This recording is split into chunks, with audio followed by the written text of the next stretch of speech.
Koi was seen from the hostel window as the three girls were dropped off. Each one came out of the front seat of a different car, while a man stood by opening the door for them. Then each girl was hugged by a man with a kiss planted on her forehead. Soon they were outside the dormitory fence. They climbed it, jumped over, and headed straight into their hostel. The next day was Saturday, and the girls would go to the school salon to have their hair done. It was a large salon with various stylists working there. However, before any other girl entered the salon, the three queens had to go first. They paid the hairstylist extra money to focus solely on their hair. The whole school waited until they were finished before the other girls were allowed in. Koi came from a poor background. She attended a prestigious all-girls boarding school on a scholarship. She and Guy were the only two girls who had won Madame Margaret's prestigious scholarship, which had given them the chance to be at St. George's. However, grooming at St. George's incurred extra expenses. Koi and her friend Guy even made simple weaving styles for each other because they could not afford the luxury of the school salon. The pocket money they received from their parents was barely enough. Once they finished with their hair, the girls left the lobby and went straight back to their hostel to settle down. But Sandra, Jennifer, and Mona Lisa could not hold back their laughter. Just look at them, ugly monkeys. They don't understand that beauty is money, they jeered. Some other students joined in the laughter. At the far end of the dorm, Trey stood in her corner. The bedding was the finest in all of St. George's, and the corners were beautifully decorated with flowers. In front of them lay packs of milky popcorn and some smoothies. Koi and Key walked briskly past, but as they passed, Key stumbled and accidentally spilled their smoothie. "I'm sorry," she muttered as she trembled before them. "You poor thing. Mona Lisa, have you ever seen a smoothie in your life? You have to pay for it, and this one costs 10,000 naira. Koi opened her mouth in astonishment. "I can't afford that huge," she began, but Mona Lisa interrupted. "If you know you can't afford it, then watch your step." After a brief apology, Mona Lisa let Koi go. The next day in class, while Koi was reading her books, Mona Lisa approached her and sparked a conversation. "You are studying hard, aren't you?" she began. "Yes, of course," replied Koi. Well, we have an outing next week. If you come along with us, we'll accept you as one of us. Most girls are looking for this opportunity to belong, but I felt drawn to you out of pity." Koi looked at her, shocked, and said, "Party? Where are you? You're the only girl in St. George's who doesn't know that the three partying princesses live for their Saturday parties, whether the school regulations allow it or not. Our parents are influential, as you know, and here at St. George's, we make the rules. Even the chief security officer is at our service." Koi noted that she had always admired the three girls. They are so gorgeous, and their parents are rich too. "Okay," came Mona Lisa's reply, her voice trembling slightly. That night, Mona Lisa sent a student to bring grilled catfish and a smoothie to her corner. Koi ate happily. "So, this is what you're used to enjoying," she said aloud to herself as she licked her fingers. For context, Mona Lisa's father is a politician, while Sandra's and Jennifer's fathers are honorable members of the House of Representatives. That fateful Saturday night was the first time Koi joined them for a party. As she prepared for the outing, her friend Key caught up with her after she returned from the salon. "Koi, you now style your hair at the school salon?" Key asked. "Yes," replied Koi in a firm, clear voice. "I thought we agreed to do each other's hair." "Yes, that was before things changed," Bishi interjected persuasively. "Don't you think becoming friends with these girls is risky? It might get you into trouble." "Trouble?" asked Koi. "I've been in this school for more than a year now, and the three partying princesses have never gotten into trouble. Do you think I'm not using my head?" Key continued, "They're the who's who in this school. They're above the law. If I join them, I will also be above." Meanwhile, LW was left to herself. No one agreed to style her hair. As for Koi, she now had her hair done by the 3 p.m. princesses for the first time since entering St. Georgina's prestigious school. Key, a slim, tall, brown-skinned girl, soon fitted in with the group as they taught her how to catwalk, speak smoothly, and use graceful gestures. "You need to master these skills, especially since you're joining us for clubbing. The impression you give the men will determine how many gifts and how much money they'll be willing to part with, they explained. Finally, Saturday night arrived. Jennifer, Sandra, and Mona Lisa, along with their new friend Coy, gathered near the school fence. They went to the shortest section of the fence and climbed over. Soon they were outside the school walls. Jennifer brought out her phone and made some calls. A flashy car pulled up and a handsome young man emerged. He hugged Jennifer and kissed her on the forehead, saying, "See, my baby, I've missed you so much." Then he opened the door for her. While Mona Lisa, Sandra, and Coy sat in the back seat, he drove them straight to his house. The mansion was a sight to behold, with its grand entrance, manicured gardens, and a swimming pool that sparkled under the moonlight. The interior was equally impressive, featuring modern decor, state-of-the-art amenities, and a spacious living area capable of accommodating a small party. As they entered, Coy gasped under her breath. She struggled to catch her breath at the lavish surroundings, the soft music from the DJ, and the complimenting disco lights, all of which left her in a W. As soon as they entered, Sandra and Mona Lisa went straight to embrace their boyfriends. Coy stood in the sitting room, awkwardly watching the scene, exactly what her mother had warned her about when she won the scholarship. Avoid men and concentrate on your studies, as they are nothing but distractions.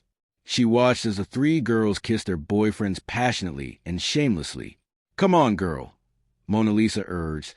"Loosen up a bit. Life isn't all about books. You have to have fun and enjoy yourself." Coy stood speechless, watching how easily the girls flirted with the men. As she marveled at their freedom, she remembered her mother's advice: keep men at arm's length so that you can be self-reliant. Yet these girls had never gotten pregnant despite their freedom. Just then, a man approached her. He was tall and handsome, and his aura did not go unnoticed. "Hey, fine angel, how are you doing? May I keep you company?" he asked. Coy's heart skipped a beat. "I'm fine, sir." "Thank you," she replied. He sat down and introduced himself warmly. "My name is A. May I know your name?" "My name is Coy," she answered shyly. "I like you. You look so beautiful, like an angel," he continued.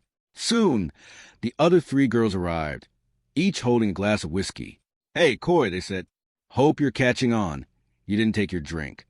Holy girl, you have to learn how to be a big girl now." Before they left, the girls received many gifts from their boyfriends: clothes, money, and gadgets. Later, outside the school fence, they jumped over and returned to their hostel.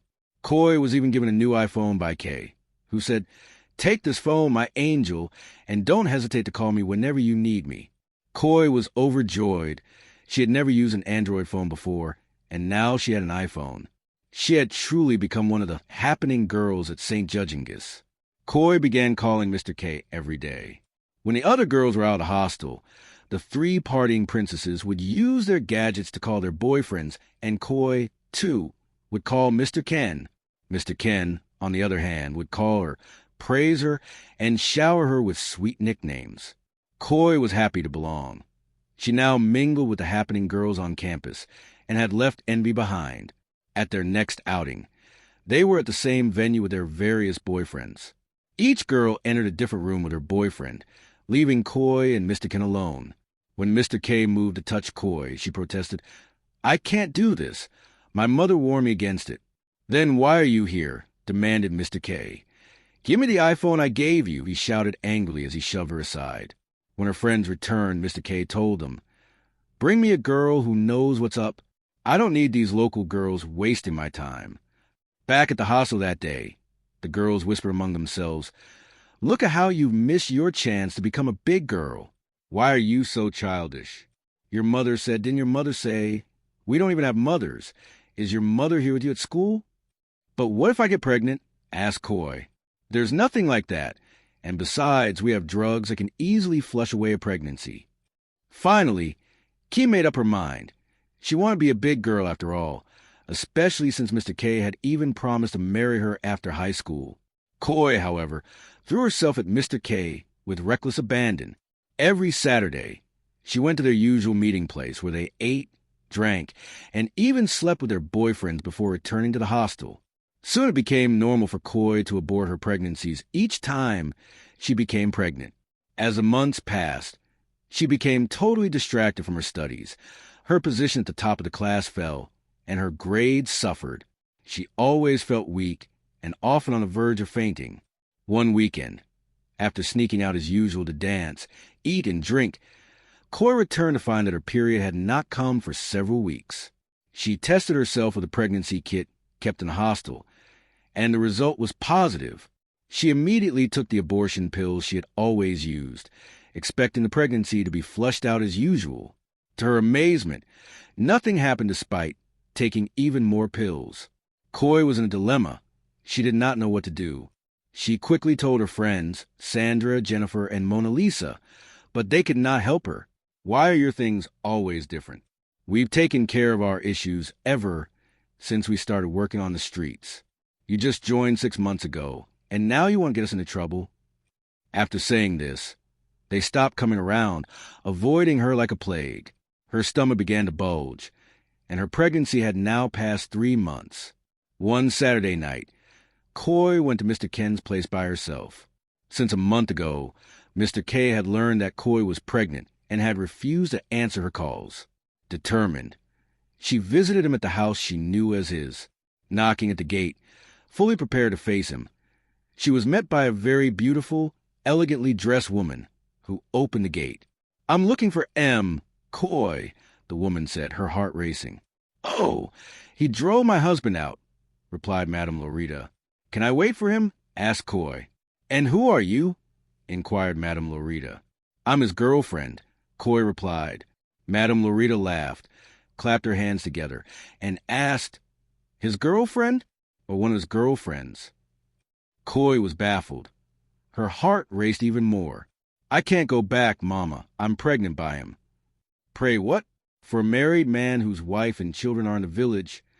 But Mr. Ken had always claimed that this was his house. Coy insisted, as both her hands and legs trembled. "Young lady, listen very well," said Madame Lorita. "Ina is our driver. We just returned from a 6-month vacation. That is why he began fooling around with women, claiming that this place is his house, apart from his wife and children in the village.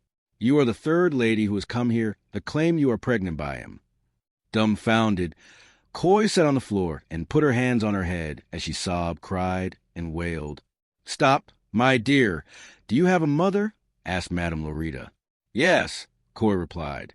"If you know what is good for you, go back to your mother," Madame Lorita advised. Left alone with her mother's words echoing in her mind, Coy did not know whether to return to her mother in the village or to stay at the hostel. All she remembered was that she did not have enough money to travel back, and even if she did, could she face her mother? In the end, she decided to return to the hostel to find a solution. She arrived at the hostel by climbing through the school fence, as usual. As she lay down on her bed, she thought about many things. If the school authorities found out she was pregnant, they would disgrace her, yet facing her mother was even more unbearable. That night, she slept in Mona Lisa's corner. Kneeling down, she begged Mona Lisa to take her to an abortionist. Mona Lisa refused at first, but moved by the way Coy cried and pleaded, she eventually agreed to help. The next Saturday night, both Coy and Mona Lisa climbed the school fence as usual and went to see a quack doctor outside the school premises. The doctor performed an abortion, using a sharp instrument to pull the fetus out of the womb. "Your pregnancy is now 4 months," the quack doctor remarked. "This process is very risky, and even riskier at this stage," she continued. After much pleading from the 2 girls, he decided to perform the abortion before daybreak. After the procedure, as the 2 girls returned to the hostel through the connecting gate, Coy slumped outside. She was bleeding. Some students who saw her raised an alarm, and the school authorities quickly rushed her to the hospital. There, Coy's parents were informed. Despite multiple surgeries on her bleeding womb, the doctors could not save her. Coy died on the operating table, having lost a great deal of blood. This story teaches young girls to calm down and focus on their studies. Listen to your mother's advice as a young girl. Avoid bad friends who tell you to discard the good counsel you receive from your parents. If you fall short, do not hesitate to return to your parents. It is better for them to see you, even briefly, than for you to seek dangerous solutions on your own. If you love this story, please give a thumbs up, comment, and subscribe as we bring you many amazing tales.